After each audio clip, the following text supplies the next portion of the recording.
하나님 말씀 받도록 하겠습니다. 베드로전서 5장 8절로 9절 말씀까지 2절 함께 받도록 하겠습니다. 하나님의 말씀 베드로전서 5장 8절과 9절 말씀 우리 한 목소리로 함께 받도록 하겠습니다. 근신하라 깨어라 너희 대적 마귀가 우는 사자같이 두루다니며 삼킬 자를 찾나니 너희는 믿음을 굳건하게 하여 그를 대적하라. 이는 세상에 있는 너희 형제들도 동일한 고난을 당하는 줄을 알미라. 아멘. 이 시간 호산나 찬양대가 하나님께 찬양 드리신 후에 담임 목사님 나오셔서 지금은 사상전, 영전을 해야 할 때라는 제목으로 생명 말씀 주시겠습니다.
할렐루야. 우리가 잘 아는 대로 영국교회는 사상전과 영전을 잘못해서 실패한 그런 나라입니다. 영국이 여러분 어떤 나라입니까? 영국은 전 국민이 크리스찬이었습니다. 그리고 세계 부흥운동과 선교운동을 주도한 나라였습니다. 그래서 영국은 해가 지지 않는 나라라고 그랬어요. 그렇게 된 것은 영국교회 부흥 때문입니다, 여러분. 그런데 영국에도 구라파 전역에 불어닥쳤던 합리론과 이성주의가 파도쳐왔습니다. 성경의 권위에 도전을 하고 또 교회 생태계를 파괴하려고 하는 반기독교적인 정서가 막 몰려왔어요. 그런데 하나님의 창조를 부인하는 진화론 사상, 또 인간의 생명과 존엄성을 경시하는 낙태, 하나님의 창조 질서를 무시하는 동성애, 그리고 이슬람 문제 등등이죠. 바로 이것은 반성경적이며 반기독교적일 뿐만 아니라 교회 존립을 위한 이 어떤 목회 생태계와 교회 환경을 박살내려는 기독교를 향한 하나의 도전이었어요. 이러한 반기독교적인 정서는 반기독교적인 문화와 제도를 만들어냅니다. 그런데 이런 문화와 제도에는 반드시 뿌리가 있어요. 그게 뭐냐? 사상과 철학입니다. 그리고 그런 문화와 제도는 반드시 입법화의 과정을 반드시 가게 돼 있어요. 그러니까 영국교회는 입법하러 가기 전에 사상전과 영전을 잘했어야 했다 이 말이죠. 그런데 영국교회는 이런 시대적 트렌드를 읽지 못했습니다. 시대적인 흐름을 알고 교회들이 연합해서 공교회를 이루고 하나님의 도성을 이룬다는 그러한 명분을 가지고, 그런 목표를 가지고 이게 쓰나미처럼 몰려오는 반기독교적인 사상과 철학과 문화와 제도를 막아냈어야 되는데 그러지를 못했다 이 말이에요. 대부분의 성직자들은 그저 개교의 목회, 개교에만 생각했던 것입니다. 그래서 이런 생각을 하고 있는 거예요. 우리는 사회적 이슈에 대해서는 노타치 하겠다. 그저 정치적 사안은 정치인들에게 맡기고 우리는 개교의 목회만 잘하면 되겠다. 우리 교회가 당장 타격을 받지 않는데 뭐 무슨 소용이 있겠느냐고. 그래서 자기 교회 목양하는 데만 집중을 했습니다. 그들이라고 무슨 뭐 꽃꽂이 교실도 하고요, 전도하려고 문화교실 다 했습니다. 그런데 여러분, 세월이 지나고 나니까 어떻게 됐어요? 영국 교회는 다 망하고 말았다는 거예요. 우리 한국 교회가 지금 이런 위기 속에 빠져 있습니다. 영국 교회가 전성기 때는 전부 전 국민이 크리스찬이었다니까요. 그런데 지금은 기독교 인구가 2%, 교회에 나오는 사람이 2%밖에 안 돼요. 거기에다가 이슬람은 8%야.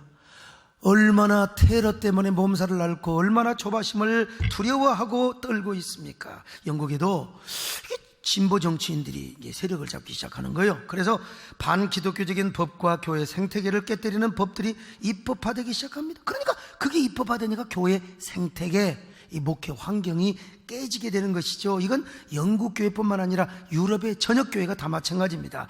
목회 생태계가 이렇게 중요하다는 것이죠.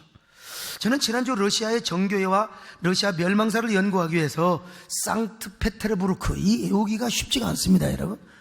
제가 다녀왔는데, 여러분, 러시아의 강력한 제정 러시아를 이루기 위해서 사실은 국가도 종교가 필요했어요. 그 종교가 러시아의 정교회였습니다. 기독교지요. 이 제정 러시아의 절정을 위해서 동방정교회가 온 국민을 하나로 띠로 묶어주고 밴드 역할을 했습니다. 그리고 부흥의 정신적 진원이 되었던 건 분명히, 그런데 어느 때부터인가 정교회도 세속화되기 시작하는 거예요. 교권의 노예가 되기 시작하는 것입니다. 그래서 총대주교가 황제유위에 군림하려고 하고, 여러분, 목사건 장로건 간에 정치 맛을 보고, 목사도 정치 맛을 보고 교권 맛을 보면요, 이게 자꾸 목회하는 재미보다, 설교하는 재미보다 가서 정치하는 재미가 아주 얼마나 빼앗아 고소한지 몰라요. 장로도 마찬가지. 우리 장로님들, 이 정치 장로들 탄생하면 곤란합니다, 여러분. 맨날 가서 총회 가서 살고, 맨날 나들이 하고, 그 5만 원, 10만 원 봉투 받는 일이 좋아하고, 이러면 교회가 썩어 빠지게 되는 겁니다. 저는 절대로 그런 목사 안 될 테니까. 그래, 권력을 맛을 보기 시작한 정교회 총대주교는 황제를 가지고 놀려고 하는 것입니다, 여러분. 게다가 대부분의 사제들은 부와 권력을 추구하며 온갖 사치를 일삼고 도덕적 부패에 물들기 시작하는 것입니다. 백성들은 굶주림과 질병에 허덕일 때 사제들은 백성들을 돌보지 않고 그냥 고깃백닭으로 그냥 살을 그냥 뜯어먹는 겁니다. 백성들은 도탄에 빠져 있고 굶주림에 허덕여 있을 때 사제들은 기름진 고기로 배를 채우고 있었어요. 그래서 사제들이 기름진 음식과 고기를 뜯고 있을 때 백성들은 밥도 못 먹어. 지나가는 백성들, 장애인들이, 어린애들이 말이요, 그 사제가 먹다 남은 뼈다구라도 주워 먹으려고 줄 서 있었어요, 여러분요. 저 그림을 보세요. 저 그림은 그냥 아주 예술적으로 그린 거지만 어린애가 있고 장애인이 지나가는 거지가 저 지금 뭐요? 저 지금 저 사제는 막 고기를 뜯어먹고 있는데 말이죠. 한 단면을, 시대적인 단면을 보여주고 있는 것이죠. 그러다가 사제들이 모이면 이제 맨날 싸움을 하는 겁니다. 그 논쟁이 뭔 줄 아세요? 이런 거였습니다. 십자가 성호를 그을 때 손이 왼쪽에서 나갈 것인가 오른쪽부터 할 것인가, 이런, 우리는 개신교는 이거 하지도 않지만, 아니 오른쪽에서 하면 어떻고 왼쪽에서 하면 어떻습니까? 가톨릭에서 왼쪽에서 하니까 우리는 오른쪽에서 하자. 말이야, 이런 거 말이지. 에? 세상에. 아니 손가락을 2개를 펼 거냐 3개를 펼 거냐, 아니 그걸 누가 어떻게 하는 겁니까? 세상에. 성직자의 가운을 길게 할 것이냐 짧게 할 것이냐, 키가 작은 놈은 짧게 할 것이고 키가 큰 놈은 길게 할 것이지, 무슨 뭐 축도를 할 때 손을 펴고 할 것이냐 오므리고 할 것이냐, 이걸 가지고 싸우고 자빠졌으니 여러분, 이게 백성들이 여러분 좋아하겠습니까? 교회를. 그러면서 러시아에도 반기독교적인 정서와 사상이 땅거미처럼 밀려오기 시작하는 거요. 그게 뭔 줄 아세요? 무신론적 공산주의 사상입니다. 러시아 정교의 지도자들이 이런 시대적인 흐름을 알았어야지요. 이걸 몰랐어요. 그래서 교회들이 본질로 돌아가고 함께 연합하여 이런 반기독교적인 정서와 사상을 막아냈어야 했는데, 이게 사제들은 정신을 못 차리는 거예요. 볼셰비키 혁명이 일어날 때도 끝없이 이런 논쟁하고, 그 전에 2월 혁명 때도 사제들은 모여서 맨날 예전 논쟁을 하고 있었습니다. 예전 논쟁. 예전 논쟁을 어디서 하고 있었느냐? 저기 네프스키 수도원이라고 하는 곳이 있습니다. 저 수도원에서 지금 백성들은 굶어 죽고 말이죠. 황제한테 가서 빵 내달라고 말이요. 그냥 그러는데, 저기가 어디냐? 지금 네프스키 수도원입니다. 저기 저 사진 찍고 있는 사람이 나예요, 여러분요. 일부러 제가 양복 안 입었어. 일부러 저기서 논쟁하고 너희들은 말이야 싸우는데, 나는 차라리 이 모자 쓰고 거지같이 내가 사진 찍겠다. 응? 내 마음에 이 정신을 표현한 거죠. 그때 논쟁은 똑같은 거예요. 대주교를 어떻게 뽑을 것인가, 십자가 성호를 걸 때 오른쪽에서 할 것이냐 왼쪽에서, 이게 2손가락이냐 3손가락이냐, 아이고 성직자 가운 색깔이 뭐가 그래 중요합니까? 나는 뭐 하얀 거 입었다가 아니면 검은 거 입었다가 마음대로 입는 것이지, 무슨 색깔이. 그래서 자기들은 황금 색깔로 딱 한 거예요.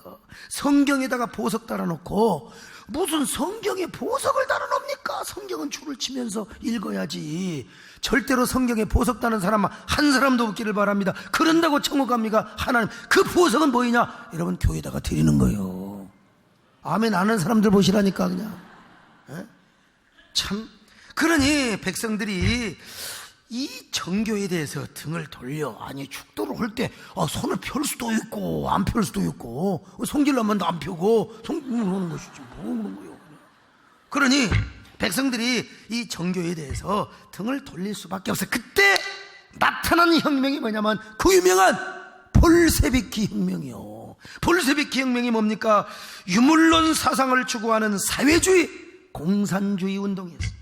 그래서 이 볼셰비키 혁명이 성공해서 소련이라고 하는 공산주의 나라가, 지상에서 최고 힘이 강한 소련이라는 나라가 태동이 되게 된 겁니다.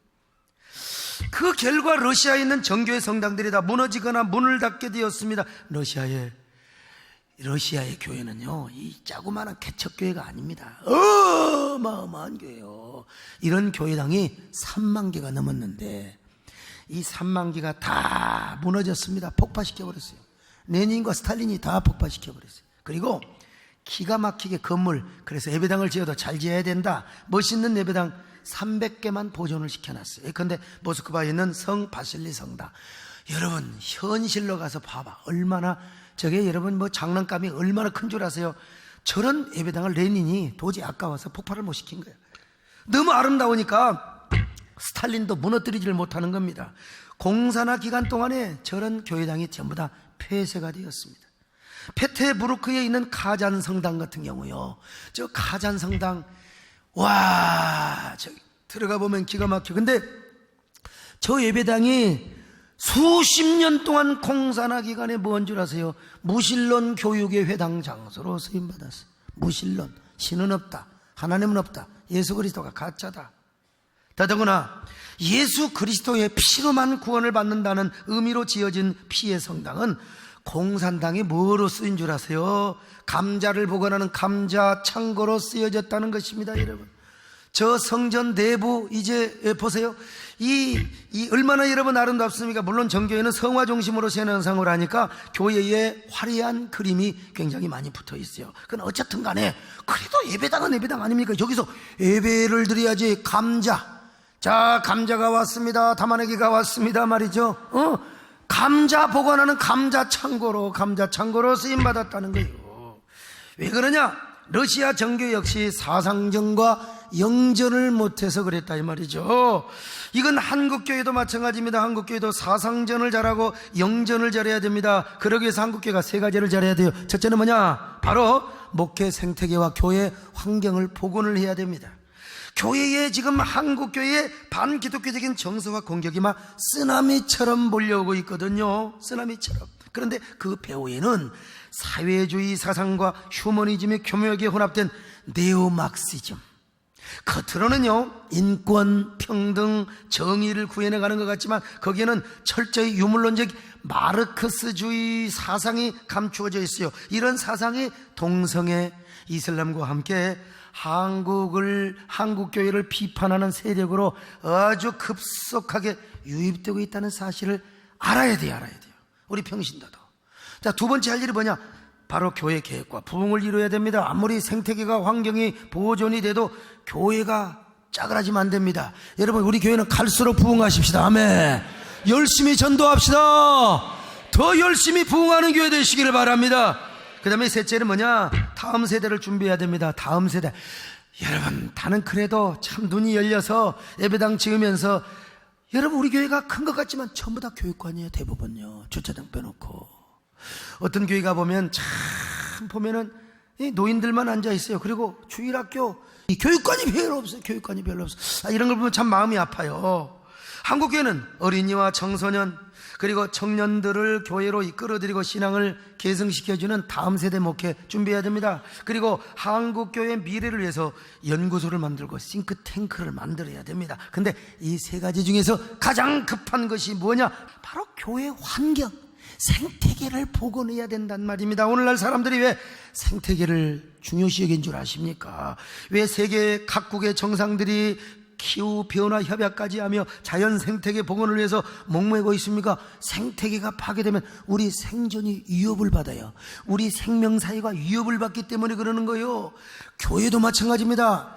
교회의 생태계가 깨지고 무너지고 파괴되면 여러분, 교회 아무리 예배당 잘 짓고 큰 교회 적은 교회 나중에 다 사멸되어 버린다는 사실을 알아야 돼요. 아무리 다음 세대를 위한 전략을 수립해도 그 전에 교회 생태계와 목회 환경이 깨져버리면 다음 세대를 위한 전략이 무용지물이 되어버린다는 사실이요. 그러니까 급한 불부터 꺼야 된다는 거요. 그런데 지금 우리 한국교회는 생태계가 깨져가고 있습니다. 그리고 생태계가 완전히 깨져버리면 우리 교회는 25년 영국교회처럼 35년 40년 갈 필요도 없어요. 한국교회는 그대로 25년 20년 되면 그냥 그대로 내리막길을 가게 되어 있는 것입니다.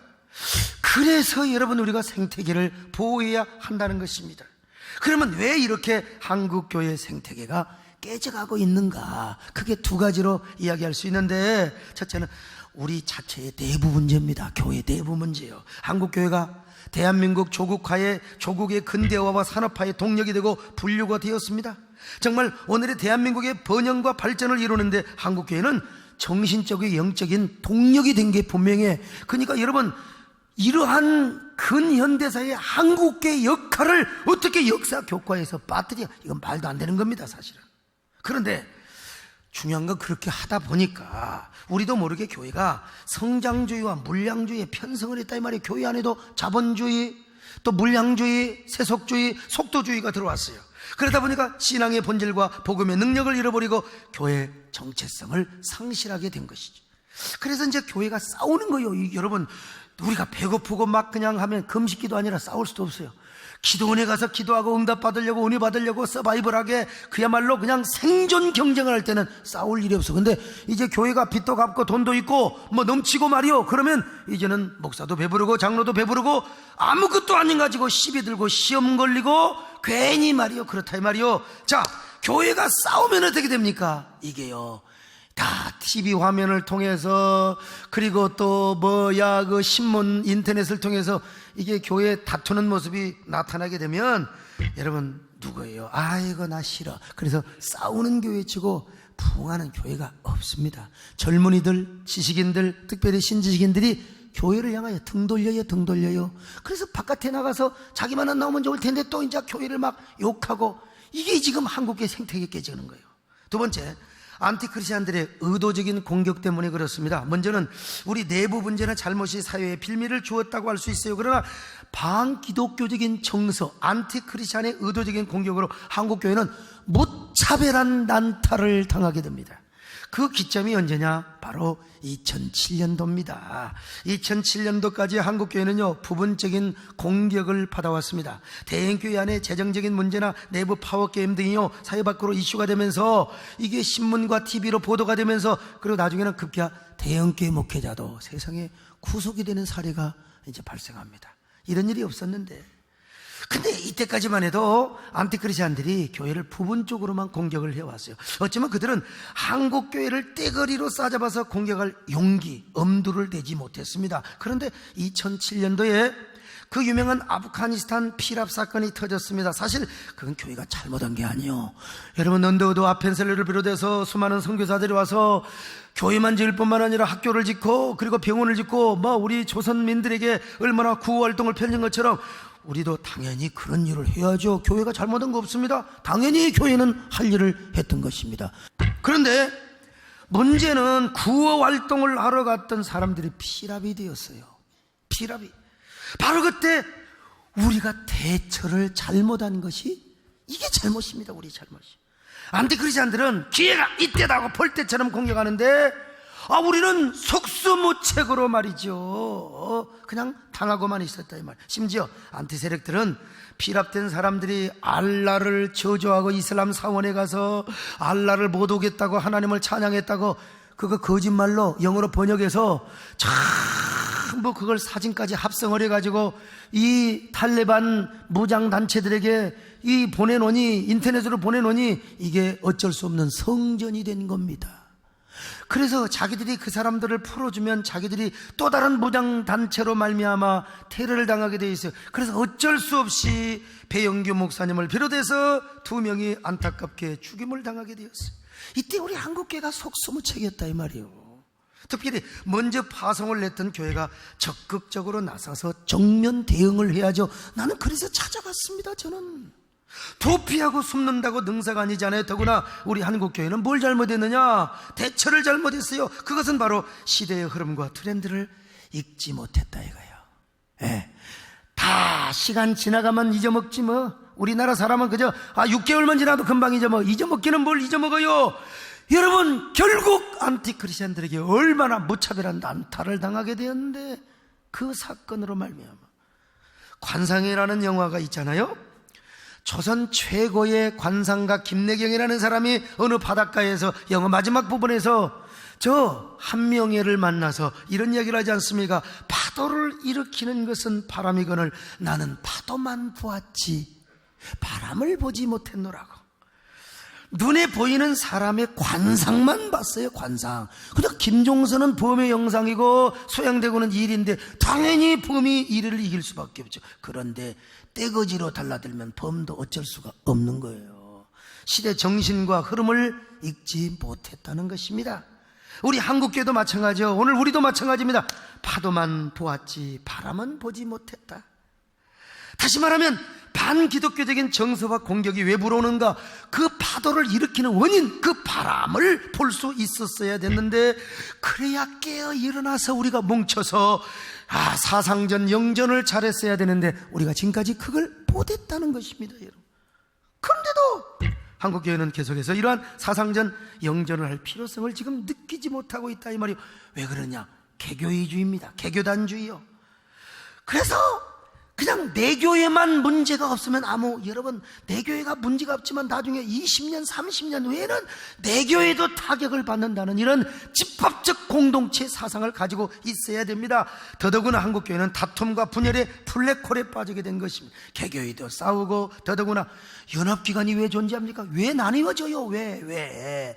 올해는 이거 합쳐지는 게 저의 목표고 사역이기도 합니다만은 연합기관마저 분열해가지고 막 계속 치킨 게임을 벌인다?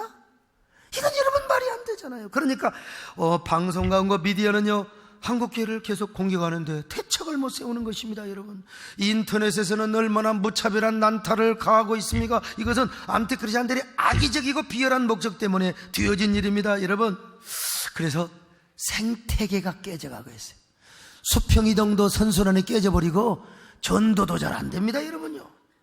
자, 그런데 이 안티크리스찬들의 가장 중요한 무기가 있는데 그 무기가 뭔 줄 아세요? 바로 동성애입니다. 동성애. 사실 우리가 동성애 하는데 동성애가 우리나라에 얼마나 있다고, 그리고 그 사람들이 교회에 무슨 폐해를 끼치고 그러느냐, 저도 그렇게 생각했죠, 처음에는. 그런데 동성애는 아주 치밀한 사상과 전략을 가지고 아주 확산이 되어가고 있습니다. 바로 그것은 빌레롬 라이의 성 정치에서부터 발단이 된 것입니다. 플로레타리아 혁명을 통한 역사의 진보를 외쳤던 막시즘이 한때는 전 세계 거의 절반을 다 붉은색을 칠했습니다. 그러나 레닌도 실패했고 스탈린, 모택동 다 실패했습니다. 동구 다 무너졌어요. 그래서 이 막시즘이 구라파 젊은이들에게 매력적인 사상이 되지를 못했어요. 그래서 이제 사회주의는 붕괴된다. 바로 이때 막시즘과 프로이드 심리학을 아주 교묘하게 접목하여 네오막시즘 사상을 만들어냅니다. 네오막시즘이란 한마디로 무신론적 사회주의와 휴머니즘이 아주 절묘하게 결합된 사상인데, 내용은 무신론이요. 거기에 반드시 이 베이직은 무신론인데 겉으로 나타나는 사상은 뭔 줄 아세요? 평등, 인권, 나눔, 섬김, 정의, 소수자의 권익보, 공동체 등을 추구합니다. 이게 얼마나 환상적입니까? 사실 우리 교회가 이런 그 평등이나 정의, 이게 굉장히 앞세워야 되는데, 문제는 뭐냐면 바로 네오막시즘에는 이 사회주의, 소위 말하면 무신론이 깔려 있다는 것입니다. 이런 네오막시즘이 우리나라에 유입되면서 새로운 진보 사상과 신좌파 그룹을 형성하게 됩니다. 근데 여러분, 이 빌레롬 라이라는 사람이 성정치를 창시한 사람인데, 근로자들의 정신치료를 해주다가 발견한 사실이 있어요. 이 좁은 아파트에 사는 사람들이, 근로자들이 대부분 그렇지 않습니까? 신경증, 노이로즈, 히스테리 현상에 빠져 있어요. 왜 그러느냐? 성적인 억압이 굉장히 심하다라는 겁니다. 부모님도 모시죠. 애새끼들은 우울을 많지요. 그러니까 부부 생활이 원만치가 않아. 그래서 성적인 억압이 막 디프레스가 되어 있더라는 거예요. 그때 그는 깨달았습니다. 이것이다. 사람은 성적 욕구를 잘 풀어줘야 돼. 누구나 성을 통해서 행복 추구권을 갖고 있어. 그래서 그는 성정치를 주장하기 시작했습니다. 정치란 무엇이냐? 인간의 삶의 문제를 현실적으로 해결해 주는 게 정치가 아니라는가? 그렇다면 인간에게 성적인 억압부터 풀어줘야 된다. 제한받고 있는 성적인 문제, 이걸 풀어줘야 돼. 이것이 그가 주장한 성정치 이론이었습니다.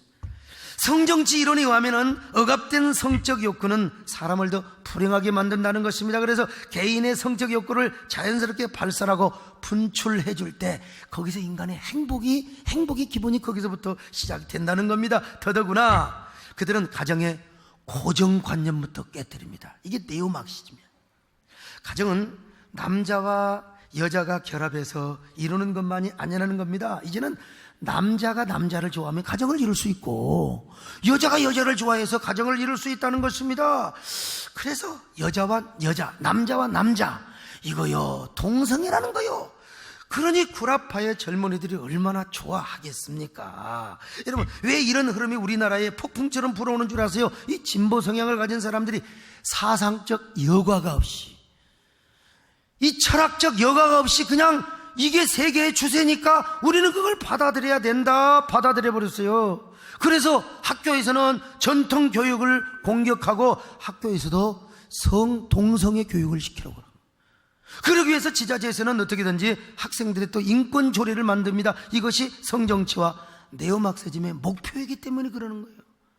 그럼 어떤 사람들이 또 이런 질문을 할지 모르지요. 목사님, 동성애자들도 성소수자인데 그들 역시 소수자의 인권과 권익 보호를 우리가 해드려야 되지 않겠습니까? 여러분, 소수자의 권익과 인권 좋습니다. 여러분, 우리는 약자를 보호하고 교회일수록, 큰 교회일수록, 대형 교회일수록 약자들을 우리가 잘 섬겨야 됩니다. 그래서 우리 장애인 주차장, 그리고 장애인 좌석 이런 거 절대로요, 얌체같이 장애인 주차장에 딱 그냥 주차하고 그러지 마세요. 아무튼 장애인, 저도 아주 옛날 아주 너무너무 급할 때 제가 아주 그냥 어디 한양대 병원인가 어디가 아주 막 그냥 숨 넘어가는 중환자실에 가는데 제가 어쩔 수 없이 자가 운전할 때 뭐 없더라고요. 그래서 장애인 주차, 한 20년이 넘었어요. 아무튼요, 장애인 주차장에다가 딱 주차를 하고 쩔룩쩔룩하고 들어간 적이 있었습니다만 절대로 그래서는 안 된다 이 말이에요. 여러분, 소수자와 약자들을 당연히 보호하고 존중해 줘야죠. 그러나 소수자라고 해서 무조건 보호를 하느냐? 자, 소수자만 보호를 하느냐? 잘 들어보세요. 그러면 마약하는 자들이 소수자라고 해서 그들의 인권을 보호줘야 됩니까? 동성애를 성소수자라고 여기게 되면, 자 보세요, 어린애만 보면 성욕을 느끼는 소아성애자, 여러분 그 인권을 보호해야 됩니까? 자, 시체만 보면 성욕을 일으켜 그래서 막 사람을 죽여놓고 막 시체와 이 연애를 하는, 여러분 이런 사람들을 정상인으로 인권 존중을 해줘야 됩니까? 또 더더구나 짐승만 보면 성욕을 느끼는 수간성애자가 있어요. 그 유럽의 어느 나라는 너무 짐승하고 하기 때문에 짐승들이 그냥 학문이 다 상해서요, 그 언젠가 누가 와서 강의할 겁니다. 그래서 그걸 또 법을 제정해주는 그런 나라도 있습니다. 여러분, 아니 기계를 보면은 성욕을 느끼는 기계 성애자, 여러분 이런 인권을 존중해 줘야 됩니까? 여러분, 그건 말이 안 되는 겁니다. 성소수자가 될 수가 없는 거예요. 또 동성애가 인권이라면 당연히 존중해야죠. 여러분, 인권이 뭔 줄 아세요? 천부인권 내지는 자연인권 사상에서 기인한 거예요. 그러니까 따라서 태어날 때부터 동성애를 하도록 유전인자가 그렇게 물려진 사람, 그 사람 어쩔 수 없죠. 사실은 당연히 어쩔 수 없지요. 그러나 동성애가 선천적이 아니라는 사실, XQ28이라는 유전인자가 동성애와 아무 상관이 없다는 사실, 이미 사이언스 잡지에까지 다 실렸어요. 이걸 보도를 해줘야 되는데 말이죠. 자, 그러면 어떤 사람도 이렇게 말할지 몰라요. 목사님, 그래도 그 사람들 불쌍하니까 그냥 자기들 마음대로 살도록 놔두면 될 거 아니겠습니까? Of course, 당근이죠. 누가 아니랍니까? 저도 그러고 싶은 마음이 있어요. 만약에 내 아들이 그런 일이면 내가 내 아들을 때려 죽이겠어요? 어찌겠어요? 그게 좋다면 야, 네 행복하게 살라고 해야죠, 당연히. 그러나 중요한 건 왜 자꾸 소수차별 금지법을 만들려고 하느냐는 거예요. 자기들 좋은 대로 살면 누가 뭐라고 합니까? 이런 유럽이나 미국 같은 경우는 동성애자들을 옛날에 처벌했습니다. 처벌을 해서 감옥에 보내니까 그 인권 사상이 그냥 바람처럼 불어오면서 왜 우리를 처벌하냐 하면서 요즘은 이런 시대까지 왔습니다만 우리나라는 처벌한 적이 없어요. 그런데도 왜 동성애자들을 보호한답시고 소수차별 금지법을 통과시키려고 하느냐? 그게 통과되면 다수의 인권이 어떻게 되느냐? 바로 역차별을 당하게 된다는 겁니다.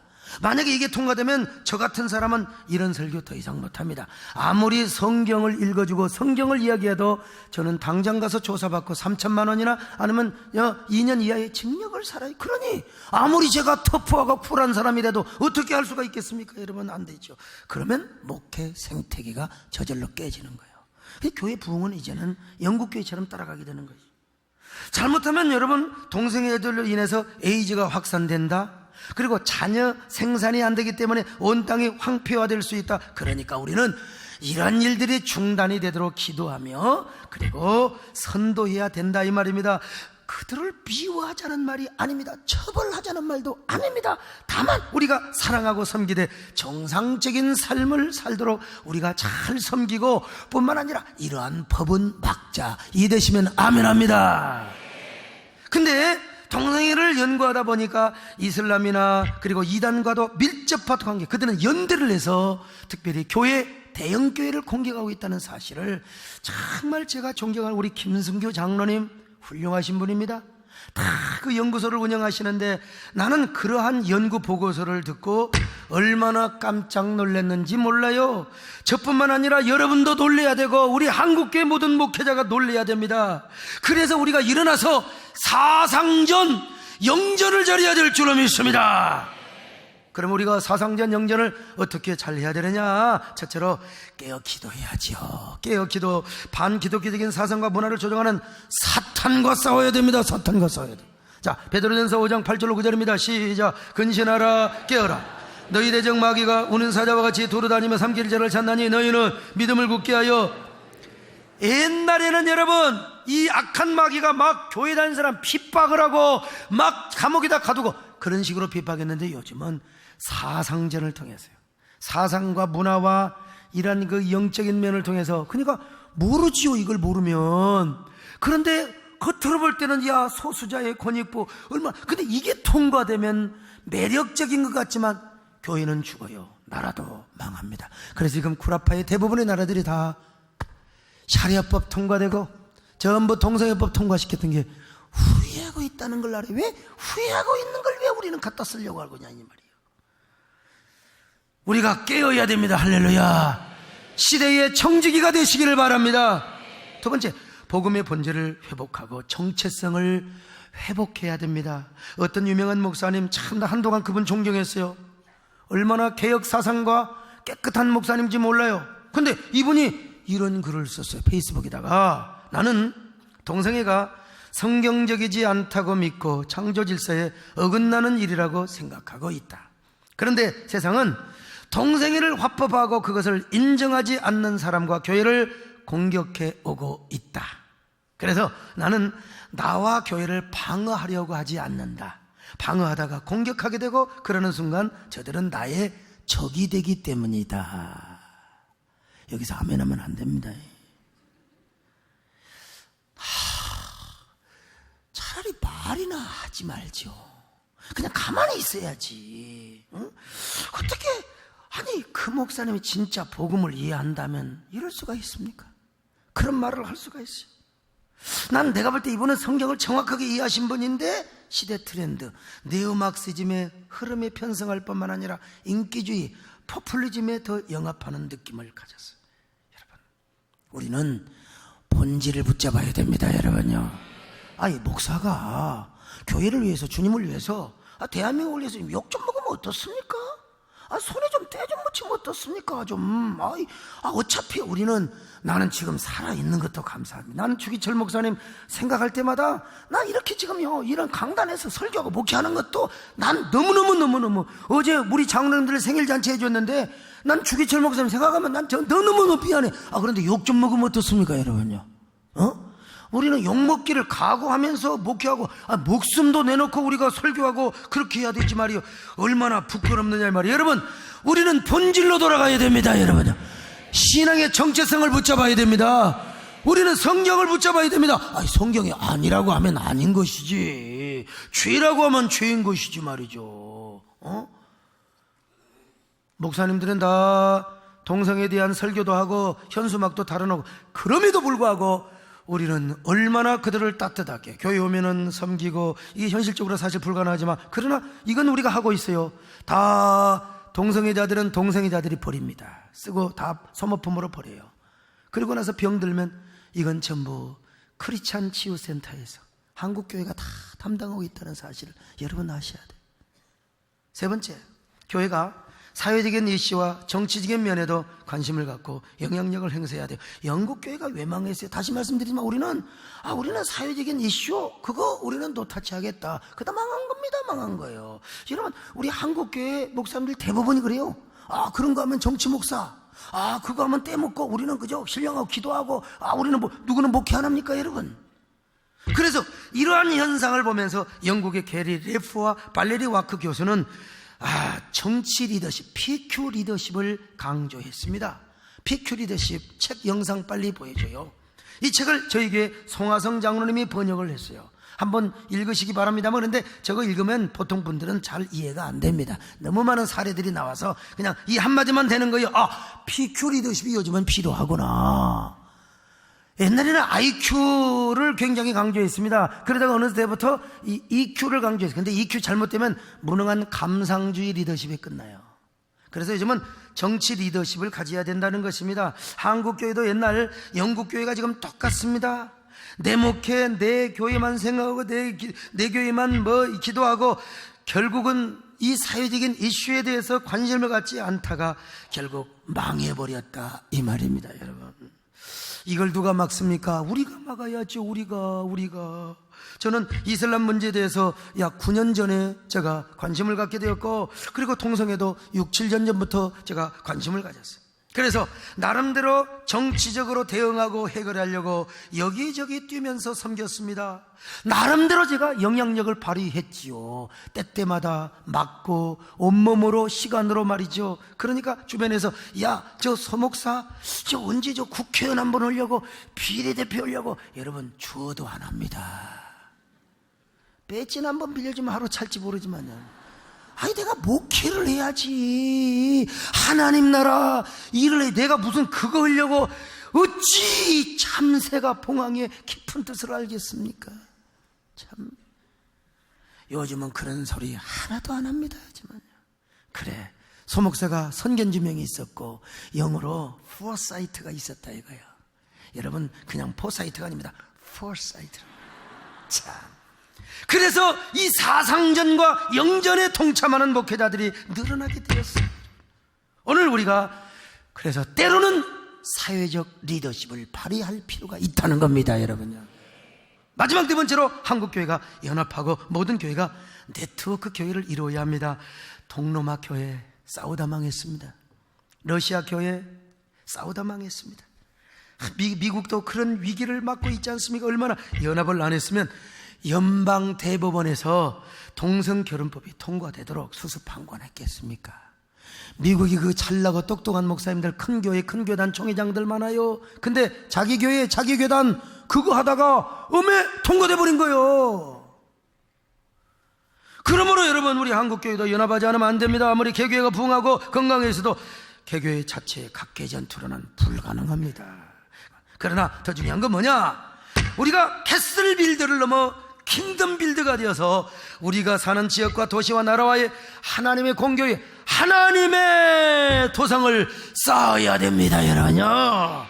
그럴 때 우리가 사상전에 영전에 승리할 수 있어요. 목회 생태계가 부활이 됩니다. 복원이 됩니다. 그럴 때 여러분, 우리나라도 통일이 되어 휴전선이 무너져야 백두산 호랑이가 살기 좋은 지리산까지 오게 되는 거예요. 우리 그 교회 뒷산까지도 올 수 있어요. 이 생태계가 죽어보니까 호랑이가 안 와야지. 내가 한 번도 안 갈 거야. 하는 겁니다. 기분 나빠서. 여러분, 우리 생태계를 복원합시다. 할렐루야. 이런 사상전의 전사가 되십시다. 거룩한 영전의 전사가 되십시다. 우리 세대교회 연합운동의 기수가 되십시다. 그런 교회 되시기를 축원합니다. 하나님 고맙습니다. 하나님, 시대의 전사가 되기를 원합니다. 사상전의 전사가 되기를 원합니다. 우리 모두 이런 성도들 되게 하여 주시옵소서. 예수님의 이름으로 기도드립나이다. 아멘.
저 하늘에 미치고 주의 진리는 넓은 궁창에 이르나니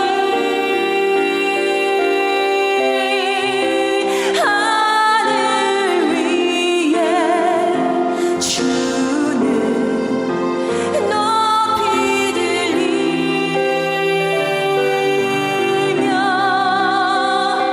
주의 영광을 온 세계 위에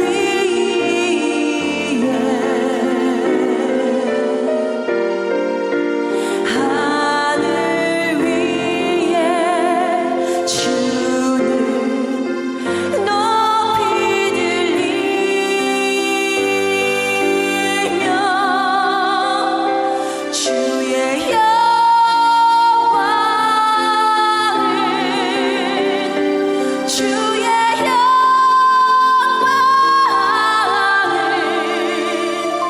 주의 영광을 온 세계 위에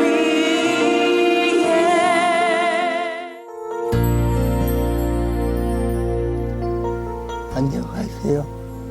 작년 글로벌 영어 예배를 섬기고 있는 최복이 형제입니다. 저에게는 대학교 총장으로 은퇴하신 아버지와 어머니 그리고 남동생이 있습니다. 우리 가족을 실현은 제가 뇌종합이라는 장애를 가지고 태어남으로 시작되었습니다. 저는 한국에서 자기 학교에 다니다가 중학교 1학년 때는 아버지가 연구원으로 미국에 가시게 되어 저는 미국에서 공부를 할 수 있게 되었고 마침내 미국 인디애나주 주립대학을 졸업했습니다.